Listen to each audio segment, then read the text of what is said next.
सीतापुर के हरगांव ब्लॉक से सरकारी दावों की पोल खोलती एक तस्वीर सामने आई है, जहां बच्चों को शिक्षा देने वाला प्राथमिक विद्यालय अब जंगल में तब्दील होता नजर आ रहा है। विद्यालय परिसर में चारों तरफ गंदगी, ऊंची झाड़ियां और बदहाल व्यवस्था। हालात ऐसे हैं कि बच्चों का खेलना तो दूर, ठीक से चलना तक मुश्किल हो गया है। सबसे बड़ा सवाल है, जब स्कूलों के कायाकल्प और साफ सफाई के नाम पर हर साल लाखों रुपए खर्च किए जाते हैं, तो फिर जरथुआ का प्राथमिक विद्यालय बदहाली का शिकार क्यों है? क्या सरकारी बजट सिर्फ कागजों तक सीमित है? नमस्कार, आप देख रहे हैं नेशन आप समाचार। मैं हूं आपके साथ शुभी शुक्ला। सिर्फ हरगांव की ग्राम पंचायत जरथुआ, जहाँ पर एक प्राथमिक विद्यालय में भी देखा गया कि वहाँ पे इतना बड़ा जंगल झाड़ी में लगा हुआ है, लेकिन वहाँ के जो प्रधानाध्यापक हैं, वह प्रधान है, वह सफाई कर्मचारी तैनात होगा, लेकिन वहाँ पर अभी तक कोई सफाई नहीं कराई गई है। जबकि हम आप सभी जानते हैं कि छोटे छोटे बच्चे विद्यालय में जाते हैं और कोई ना कोई कीड़े मकोड़े इस जंगल में छुपे रहते हैं, या बैठ भी जाते हैं, या जा करके घुस भी जाएं, तो बच्चों को किसी समय भी कोई भी नुकसान पहुँच सकता है। लेकिन इस बात की ऊपर कोई फर्क नहीं पड़ता है कि प्रधान भी देख सकते हैं कि वहाँ पर जंगल है, जबकि ग्राम पंचायत में इतना जंगल व नालियाँ इस तरह से दबी हुई हैं, लेकिन कोई सफाई कर्मचारी या प्रधान पर कोई इस बात का फर्क नहीं पड़ता है। जबकि पंचायत चुनाव करीब आ चुके हैं, लेकिन इन बातों को देख करके प्रधान ने अभी कोई निर्णय नहीं लिया है। लेकिन देखा जाए तो हमारे देश के जो प्रधानमंत्री हैं, उन्होंने भी झाड़ू लगाया है। स्वच्छ भारत स्वच्छ मिशन के तहत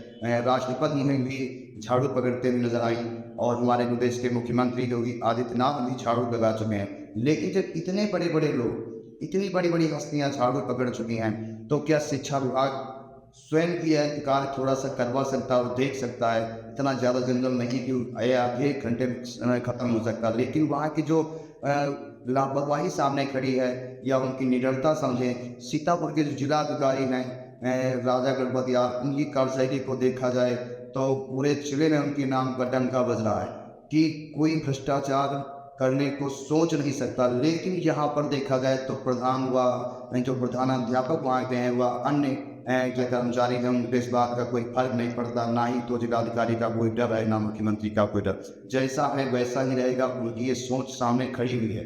अब देखने वाली बात होगी कि यहाँ सफाई होगी या नहीं। जो भ्रष्टाचार किया गया उस पर तो बात की खड़ी होगी कि भ्रष्टाचार क्या हुआ क्या नहीं हुआ, देखने लायक बातें हैं। लेकिन जो शिक्षा विभाग की थे, देखा जाए यहाँ पर विद्यालय परिसर है, छोटे छोटे बच्चे आते हैं, उनको किसी भी समय कोई नुकसान पहुँच सकता है। अब देखना होगा खबर चलने के बाद क्या इस पर कोई संज्ञान लिया जाएगा या नहीं। जैसे सरकारी नालियाँ हैं, इन पर कोई कभी सफाई नहीं होती क्या? नहीं, सफाई तो होती है। हाँ। महीने में एक बार आता है सफाई करने के लिए, तो साफ नहीं करता कायदे से। ऊपर थोड़ा कचरा उठा ली, नीचे सब वैसे कचरा भरा रहता है। अभी यह नाली जो सरकारी नाली है, दिखाई सब कुछ पूरी पटी हुई है, इसका पानी जिन लोगों को कहाँ निकलता है? अब पानी कहाँ निकली भैया, यह मैं जो को निकली तो निकली। अब देख लो पोजीशन कहाँ है नाली के, आप देख लो। नहीं तो प्रधान से शिकायत आपने आज तक? प्रधान से शिकायत करते हैं, प्रधान कहता है कि चलो बोल दो, साफ करेगा, लेकिन बोलने से साफ कर दे, आई ऊपर फरवा लगा ली नीचे। और ये विद्यालय की स्थिति चाचा आप देख सकते हैं कि कितनी गंदगी है। क्या इस पे आप कुछ कहना चाहेंगे? विद्यालय की सफाई भी आप कहा बच्चे, हम तो जैसे अंदर गए नहीं कभी भी नहीं, बाहर से अंदर तो ठीक है, अंदर हम लोगों का अधिकार भी नहीं होता जाने का। हाँ। लेकिन बाहर की स्थितियाँ बताने कि अंदर कितनी सफाई होगी क्या? बाहर तो कच्ची सब जंगल देखते हैं। वही चीज़ें, बच्चों के भविष्य की बातें आप भी जानते हैं, हम सबके बच्चे आप सबके आते हैं, लेकिन है ना, तो भाई यहाँ तो सफाई सब जैसे घास कूड़ा लगा है, सफाई होनी चाहिए। कहीं ना कहीं से शिक्षा विभाग की भी लापरवाही सामने खड़ी होती है यहाँ पर। ये तो बात भाई, शिक्षा विभाग के शिक्षक आते हैं शिक्षा देने के लिए कि बच्चों का भविष्य, लेकिन इस तरह से स्वच्छ भारत मिशन के तहत वो इस पर लिख भी दिए हैं, लिखा भी है, लेकिन क्या लग रहा है स्वच्छ भारत का मिशन कहाँ है? तो सब जंगल लगा है, सब जंगलें लगा है, यहाँ पर साफ करके। कितने अध्यापक आते हैं यहाँ पर? अध्यापक यार भैया हम क्या बताइए, क्या हमका मालूम नहीं। 2-3-4 तो होंगे। हाँ, 2-3-4 हैं, आते तो हैं खैर। हाँ, अध्यापक ठीक हैं। फिलहाल जरथुआ का ये प्राथमिक विद्यालय सरकारी दावों और जमीनी हकीकत के बीच का एक बड़ा फर्क साफ दिखा रहा है। बने रहिए हमारे साथ और देखते रहिए नेशन आप समाचार।